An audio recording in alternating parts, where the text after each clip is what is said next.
A gente começa falando de Brasil. O ano eleitoral vai começar com Lula caminhando em busca de um quarto mandato, enquanto a direita e a centro-direita estão fragmentadas pela pré-candidatura de Flávio Bolsonaro, que sofre para mostrar ao mercado como um nome palatável, viável. Vamos à reportagem. Em novo aceno ao mercado, Flávio Bolsonaro apresentou um requerimento de apuração ao Tribunal de Contas da União contra o que chamou de deterioração das contas públicas por parte do governo Lula. No documento, Flávio cita déficits no setor público e crescimentos em despesas para apontar o que ele classificou como um agravamento da situação fiscal. Flávio desponta na direita como principal oponente a Lula em 2026. Filho do ex-presidente Jair Bolsonaro, o senador conta com o apoio do pai. Para conquistar o setor econômico, que prefere nomes mais ao centro e não ligados à família Bolsonaro, Flávio apresenta um discurso de que, se eleito, vai priorizar um tesouraço, com cortes de impostos e burocracias estatais. Bandeira semelhante à utilizada por Javier Milei na Argentina. Já para unificar a base bolsonarista, o senador investe no discurso de que seu pai, preso por planejar um golpe contra a eleição de 2022, é um perseguido político pelo STF. Na mira de Flávio, Lula deve buscar uma reeleição que, se concretizada, o levaria para um quarto mandato. Assim, aos 80 anos, o petista poderia totalizar até 16 anos no poder. Para a reeleição, o presidente aposta na popularidade de medidas como ampliação da isenção do imposto de renda para atrair a classe média e na criação de programas como o Auxílio Gás para fidelizar os mais pobres. A última pesquisa Atlas Intel de 2025 aponta que, em um eventual segundo turno, Lula ficaria numericamente à frente em intenções de voto contra nomes da direita e da centro-direita. O ano eleitoral começa com o presidente Lula tendo na mesa a decisão de sancionar, ou não, o projeto de lei da dosimetria. Aprovado no Congresso em dezembro, o projeto cria mecanismos que levam à redução do tempo de pena de Bolsonaro e, consequentemente, de seu período na prisão. Lula tem dito que deve vetar o projeto, mas admite que seu veto pode ser derrubado pelo Congresso, o que tenderia a levar o governo a mais um episódio de tensão com a Câmara e o Senado. A direita aposta em ampliar suas bancadas no Congresso para, a partir de 2027, voltar com a pauta da anistia ampla, geral e irrestrita. No caso do Senado, esta força também seria importante para conseguir avançar processos de impeachment contra ministros do STF. Christopher, eu estou entre algumas perguntas aqui, mas eu não resisto te perguntar se 2025 foi muito diferente do que você esperava no começo do ano, politicamente. Em algumas formas, sim, Thaís. Eu acho que no início do ano, nós na Eurásia, a gente apostou que o governo Trump não seria uma versão amena, né? Que o segundo governo do presidente Donald Trump ia ser bem diferente do primeiro, seria um presidente muito mais convicto das suas visões, confiante em si mesmo, e, portanto, iria surpreender o mercado com o ímpeto de medidas protecionistas, de deportação de imigrantes ilegais e um governo muito arrojado no lado externo. Essa aposta acho que se concretizou. A surpresa, Thaís, é que isso não gerou as repercussões econômicas de que muitos estavam esperando, inclusive nós na Eurásia. Em vez de gerar um crescimento econômico menor, com alto custo de vida, veio alto custo de vida sim, mas não teve um impacto tão forte quanto a maioria dos economistas esperaram, dado o tamanho do tarifaço, e a economia americana se mostrou muito resiliente, em grande medida, dado a inovação e investimentos em IA. Então, eu diria que o lado político não surpreendeu tanto, mas o lado econômico é que surpreendeu mais. E agora para o Brasil? Agora para o Brasil? Acho que no Brasil você tem uma história um pouco distinta. Eu acho que o início do ano começou com o presidente Lula caindo nos seus índices de aprovação mais do que a gente estava imaginando. Então isso surpreendeu. Mas a razão é o que nós está vendo em vários lugares do mundo, Thaís, que essa queda que a gente viu no primeiro semestre estava muito associada a custo de vida, aumento de preço de alimentos, na conta de luz. Então a gente está vendo um grande calcanhar de Aquiles de governantes no Brasil e também globalmente, custo de vida. E o segundo semestre, na recuperação, foi devido a um alívio no preço de alimentos, 5 meses de deflação de preço de alimentos. Então, se a gente olha, uma grande lição para mim em 2025 é custo de vida é um variável determinante para pensar em 2026 também, junto com segurança pública. Vamos explorar isso um pouquinho mais. Jussara, certamente o governo Lula começou o ano em baixa, com muitas preocupações, lidando com muitas crises, faz mudanças importantes, traz Sidone Palmeira para fazer uma mudança brusca na sua comunicação e conta com os gols contra da oposição, né? De toda, enfim, não só do julgamento do ex-presidente Bolsonaro, mas principalmente pela atuação de Eduardo Bolsonaro lá fora, a questão toda do tarifaço. Essa euforia já tomou conta do Palácio do Planalto, de ter começado o ano de um jeito e terminado bem melhor? Aí, sim, o Palácio do Planalto vê um saldo muito positivo neste ano, pelos resultados que ele vem trabalhando na comunicação do governo, mas, sobretudo, pelo ponto que foi justamente a crise com os Estados Unidos. E porque quando o governo ele consegue negociar com Trump, apesar de toda a atuação de Eduardo Bolsonaro e Paulo Figueiredo nos Estados Unidos, consegue reverter a aplicação da Lei Magnitsky ao ministro Alexandre de Moraes e Lula, claramente, estabelecer contatos direto com Trump, isso é uma vitória para o governo Lula. E, portanto, será explorado daqui para frente, mostrando que o Brasil conseguiu, o presidente Lula conseguiu contornar uma crise, a mais grave crise desde o início das relações bilaterais dos dois países. Então, isso é um ponto positivo que é comemorado. Agora, para além disso, o governo já trabalha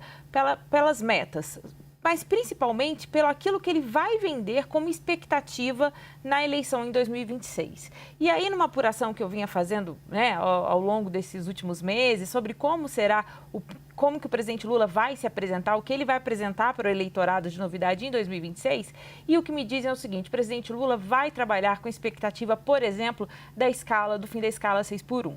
Qual que é a ideia? Eles não garantem que isso vai ter alguma solução ainda esse ano, mas vão trabalhar com isso para 2027, ou seja, a ideia é que a escala 6x1, por exemplo, o fim da escala 6x1 seja basicamente o que foi a picanha em 2022. Então, basicamente é isso, o governo já vem trabalhando. Por isso que a gente vê essa insistência do governo e vários integrantes do governo trabalhando já essa expectativa. Então, isso deve ser uma aposta já para 2026, na eleição, e também a questão da gratuidade do transporte coletivo, que deve ser outra tecla, mais uma expectativa que o presidente Lula deve vender nas eleições. Garman, a Jussara traz aqui quais são os principais motes ali para a campanha eleitoral de Lula. Mas quem será o cabo eleitoral de Lula? Porque Trump foi o cabo eleitoral dele esse ano, né? O Trump atuou como o Eduardo Bolsonaro às avessas e Donald Trump vira esse grande transformador aí da baixa que Lula estava passando. Em 2026, quem terá esse papel? Porque Trump já foi passado, né? Aí eu só diria, Thaís, dando prosseguimento para o raciocínio na minha primeira fala, quando eu olho a recuperação do presidente Lula nesse segundo semestre, eu acho que teve muito mais a ver com 5 meses de deflação de preço de alimentos, a tarifa social, que também reduziu a conta de luz para 60 milhões de brasileiros, do que o aumento da popularidade que o presidente Lula teve quando o tarifaço foi implementado em julho. O presidente Lula, de fato, recuperou uns 3, 4 pontos percentuais, mas a recuperação, a principal recuperação veio depois.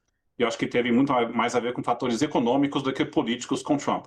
Foi uma vitória política, sim, como a Jussara colocou, o Passo para Natal comemorando, mas não acho que é isso que explica a recuperação do presidente. Então, quando eu olho para 2026, uma grande dúvida vai ser se o presidente Lula pode se beneficiar com a implementação de vários programas que foram aprovados nesse ano. Tem a extensão do Vale Gás, que vai impactar mais famílias do que em 2025. Tem isenção de imposto de renda, que também vai entrar em vigor em janeiro. Tem outros programas, como a linha de crédito para renovação de casas da Caixa Econômica Federal. e a faixa 4 Minha Casa Minha Vida. Então, tem um pacote de medidas que podem surtir seu efeito e aumentar os índices de aprovação do presidente Lula mais em 2026 e o governo fazer campanha junto com as promessas que a Jussara colocou. Então, a gente tem que ver esse lado e, ao mesmo tempo, como é que vai comportar a inflação, né? E acho que aí preço de alimentos e custo de vida vai ser um tema, foi um grande calcanhar da crise do Lula em 2025 e vamos ter que avaliar esses indicadores para ver se pode impactar negativamente ou não a eleição de 2026. Sim, então, a economia e esse pacote que vai ajudar a vida das pessoas, será o grande cabo eleitoral de Lula. Agora, Jussara, alianças, porque o que a gente viu no primeiro semestre foi o fortalecimento da direita, mesmo o Tarcísio Gomes de Freitas não assumindo a sua candidatura, enfim, ali os partidos de centro-direita e do centrão querendo se despedir do governo. Agora, no final do ano, nós já estamos assistindo outra história. O quanto Lula pode garantir da centro-direita, de parte do centrão, para continuar com ele em 2026? Thaís, tem um ponto que integrantes aqui do governo e petistas, eles me dizem o seguinte, que a candidatura de Flávio Bolsonaro, se confirmada, ela é melhor para o presidente Lula, no sentido de que ele não tem um apoio unânime dos partidos do Centrão, por exemplo. E o que eles mais temiam era justamente esse apoio, uma candidatura de Tarcísio de Freitas, levando o apoio de todos os partidos do Centrão, o que poderia dificultar alianças nos estados. Então, esse é um cálculo que o PT vem fazendo justamente agora, nessa reta final, aí, até março, precisa começar a definir candidaturas aos governos para montar palanques em colégios eleitorais importantes, como São Paulo, Minas Gerais, que também está super indefinido. No Rio de Janeiro está certo que será com o Eduardo Paes, isso foi quem disse o presidente do PT, Edinho Silva. Agora, tudo isso depende também se será confirmada a candidatura de Flávio Bolsonaro. Até este momento, Flávio é candidatíssimo, porque o pai se expressou por uma carta, mas a gente precisa lembrar que essa é uma decisão que tem, inclusive, dificuldades dentro da família. Para além do que diz Michele Bolsonaro publicamente, de que apoia Flávio Bolsonaro, há uma certa insatisfação no entorno ali da ex-primeira-dama Michele Bolsonaro, que pode trazer alguma complicação. Além disso, Flávio Bolsonaro vai precisar trabalhar muito para ganhar a confiança, para se mostrar viável e competitivo, claro, para esses outros partidos que estavam entusiasmados com Tarcísio de Freitas. Conversei com gente do agro também e o que eles me disseram é o seguinte, olha, a gente está entendendo que vai ser Flávio Bolsonaro mesmo. Então, a gente está mais conformado, mas não satisfeito. Então, acho que os próximos meses, até março, tem muita água para rolar. Neste momento, o Flávio é o candidato e é neste cálculo que o PT vem trabalhando aí também para formar os seus palanques, que são fundamentais para garantir a eleição presidencial de Lula. E vocês estão vendo como essa construção de alianças e o quanto o atraso na definição da direita favorece ou não Lula, Cris? Olha, eu acho que a candidatura do Flávio Bolsonaro depende muito de como ele vai performar nas pesquisas nesses próximos meses, mais até de você convencer os partidos de centro-direita de apoiá-lo. Porque se a gente olha a própria escolha do Flávio pelo pai, o Jair Bolsonaro, acho que o ex-presidente sempre quis alguém dentro da família, mas temia a falta de viabilidade eleitoral. Então, acho que o que poderia levar à desistência do Flávio Bolsonaro, não só pela decisão do próprio senador, mas também do ex-presidente, é se as pesquisas mostram que ele é eleitoralmente inviável. Mas o que a gente tem visto nesse último mês é que o Flávio tem melhorado o seu posicionamento nas pesquisas. Se a gente olha a simulação de segundo turno com o presidente Lula, ele ainda não performa tão bem quanto o governador de São Paulo, mas a diferença dos dois candidatos já diminuiu nessas últimas 3 semanas, olhando a média de todas as pesquisas. Então, acredito eu que a família Bolsonaro, olhando o ex-presidente e o próprio senador, estão mais empolgados com os resultados que foram vistos nesse último mês.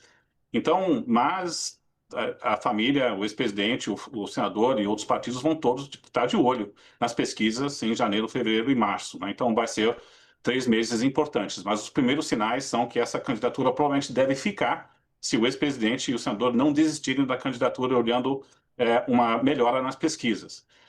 E a gente olha para essa construção de alianças, eu só diria o seguinte, que geralmente, né, as alianças e o apoio segue se o candidato se mostra competitivo ou não. Vamos lembrar que em 2018 o Geraldo Alckmin tinha o apoio de todos os partidos mais de centro, tinha uma grande aliança e não resultou em êxito eleitoral. Então, para mim, para 2026, e olhando à direita, se o candidato, seja Flávio ou outro candidato, se encaixa com o que os eleitores estão querendo, né?